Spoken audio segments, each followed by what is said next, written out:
crazy story. Museet Kunsten i Aalborg har lånt en kunstner lidt over 500.000 kroner. Hvor er pengene? Hvor er de nu? Har I fået penge? Nej, det har vi ikke, og jeg har også været i kontakt med Jens Honings advokat, som har gjort det tydeligt, at Jens han ikke betaler pengene tilbage.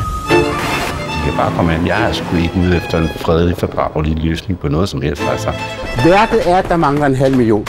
The work is in fact that I had to rob them. Jens Harning has gained international recognition for his unconventional and often humorous approach to art. Hvordan fik du ideen til Take the Money and Run? Jamen, det der sker, det er, at,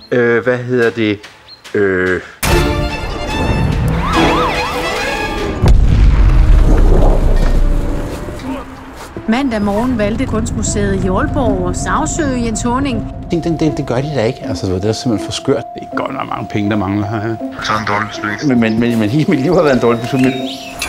Det er posthuset i Borgerne, som er en bygning, som jeg er kommet til at købe. Du er sindssyg, Anna. Det er ikke slet ikke. Jeg skal prøve at tjene 800.000 i dag. Jeg snakkede med foden her klokken 7:30, så ikke? This is not happy meeting. I have headache.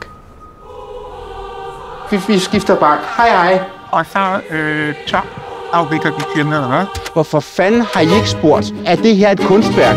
Det er der ingen, der har gjort. Jeg gider ikke snakke med jeres lortekanal. Der tror jeg, at han simpelthen mistede kontakt til Jens Honning.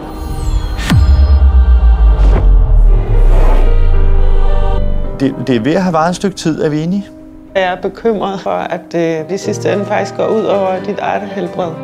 Artistic genius or con artist. Det er jo fuldstændig latterligt idé, han har fået. Det er da ulovligt. Nej, det ved du godt, han er totalt knald i låret, ikke?